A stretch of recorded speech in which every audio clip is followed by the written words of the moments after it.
Across the wide stretches of American farmland, in dusty fields and along quiet rural highways, there are still old Ford trucks faithfully carrying their loads. Decades after rolling off the assembly line, many of these machines remain in daily service. They don't rely on turbochargers, multi-speed automatics, or complicated computer systems. Instead, they keep moving forward with the same steady, low-pitched growl that made them famous. That sound belongs to the Ford 300 cubic inch inline-six, an engine never built for glamour or speed, but one that earned a reputation for being nearly impossible to kill. When people talk about Ford's greatest engines, they often mention the flathead V8, the Windsor small block, or the modern Coyote. Those motors captured headlines and dominated advertisements. Yet if you ask the farmers, mechanics, contractors, and truck drivers who depended on their vehicles day after day, another name comes up far more often: the 300 inline-six. It was never about horsepower. It was about trust. This was an engine you could count on, an engine that simply refused to quit. The story of the Ford 300 begins in the mid-1960s, a time when American automakers were locked in a horsepower race. V8 engines were growing larger and more powerful every year, and car ads shouted about speed and performance. But Ford understood something important. Not every customer needed a muscle car. Many needed a workhorse. Farmers, small business owners, tradesmen, and utility companies weren't looking for quarter-mile times. They wanted reliability, torque, and simplicity. They wanted a truck that started every morning, pulled heavy loads without complaint, and could be repaired with basic tools when something finally wore out. That was the philosophy behind the 240 and 300 cubic inch inline-six engines, introduced in 1965 to replace Ford's older six-cylinder lineup. These weren't designed for racing glory. They were built to haul, to tow, and to endure. The 240 was offered in lighter-duty trucks and vans, while the 300, with its longer stroke, was aimed directly at the toughest jobs. What Ford created would go on to outlast nearly every trend in the automotive world, remaining in production for over 30 years. At its core, the 300 was built for durability. The block and head were cast from thick iron, far more substantial than many engines of its time. That extra metal meant it could withstand extreme heat, pressure, and years of hard use without cracking or wearing out. The crankshaft, oh so heavy-duty, was supported by 7 main bearings, 2 more than many contemporary V8s. This provided exceptional rigidity and smoothness, reducing stress on the engine even under constant heavy loads. The valve train was old school, a camshaft in the block, push rods, and simple overhead valves. This design wasn't flashy, but it had one crucial advantage: fewer moving parts, and therefore fewer things that could fail. And when maintenance was required, it could be handled in a driveway with a basic socket set. The 300 wasn't just tough, it was also practical. But perhaps its greatest strength was torque.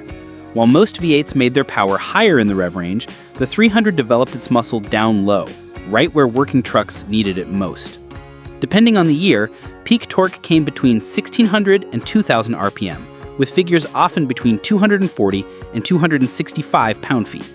That meant a loaded pickup could crawl up a muddy hill, a delivery van could pull away smoothly from a stop, and a piece of industrial equipment could run steadily for hours, all without the driver needing to push the engine hard. Over the years, the 300 inline-six found its way into an incredible variety of vehicles and machines. It powered generations of F-Series pickups, from work trucks to farm rigs. It served in E-Series vans and U-Haul rentals that crisscrossed the country. It worked in school buses, tow trucks, utility vehicles, and even boats. Beyond vehicles, it was used in stationary equipment like generators, pumps, and compressors. Wherever steady, reliable torque was needed, the 300 was ready to go. The engine evolved over time, but never strayed from its original mission. From 1965 through the late 1970s, it used simple carburetors and breaker point ignition. In the early 1980s, Ford added DuraSpark electronic ignition for better cold starts and improved emissions. Heavy-duty versions even gained 2-barrel carburetors for a little more grunt under load. Then, in 1987, the biggest update arrived: electronic fuel injection. This not only kept the 300 compliant with tightening emission standards, but also improved drivability while preserving the rugged character that owners loved.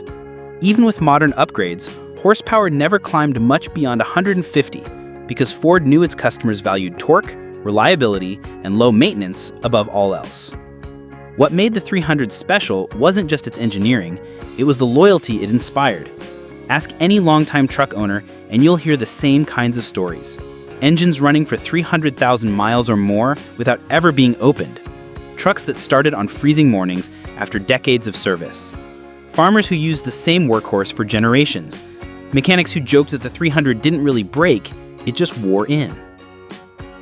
Of course, the Ford 300 wasn't alone in the six-cylinder world. Chevrolet's 292 and AMC's 258 also had loyal followings.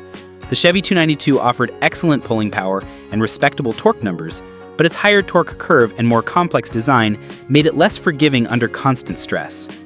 AMC's 258, widely used in Jeeps, was lightweight and efficient, but it wasn't built to handle the relentless punishment of heavy hauling. The Ford 300, by contrast, was overbuilt and understressed, designed to work long hours without complaint. It wasn't just another engine, it was the backbone of America's working fleet. By the mid-1990s, however, times had changed. New government regulations demanded cleaner emissions, better fuel economy, and lighter, more efficient designs. The heavy cast-iron simplicity that once made the 300 unbeatable now became its biggest disadvantage. In 1996, Ford officially ended production of the 300 inline-six, replacing it with the lighter, more modern 4.2-liter Essex V6. While the newer engine met efficiency targets and worked well enough, many owners immediately noticed it didn't match the bulletproof durability of its predecessor. Still, the legacy of the 300 never faded. Even decades after its discontinuation, these engines remain beloved among enthusiasts, restorers, and working-class Americans who remember when a truck was built to last forever. Parts remain widely available, and aftermarket companies continue to offer upgrades, from performance camshafts to modern fuel injection kits. Some enthusiasts even turbocharge them, proving that the old straight six can take modern punishment just as easily as it handled farm duty half a century ago. The truth is, the Ford 300 inline-six could never come back in today's automotive world. Its cast-iron weight, mechanical simplicity, and old-school design simply wouldn't meet modern emissions or efficiency standards. But that doesn't diminish its importance. For over 30 years, it represented something that's increasingly rare: mechanical honesty. It wasn't flashy, it wasn't complicated, and it wasn't trying to win drag races. It was simply there to work, and to keep working long after other engines gave up. If you've ever owned a truck powered by the 300, you already know why it has a special place in history. Its quiet dependability, its relentless torque, and its ability to take abuse year after year made it more than just a piece of machinery. It became part of people's lives, woven into the fabric of America's farms, job sites, and open roads. The Ford 300 inline-six wasn't just durable, it was unforgettable. And even though the factories no longer build them, out in the fields and on the back roads, that deep, steady rumble still echoes. A sound of trust, of loyalty, and of a time when engines were built to last forever.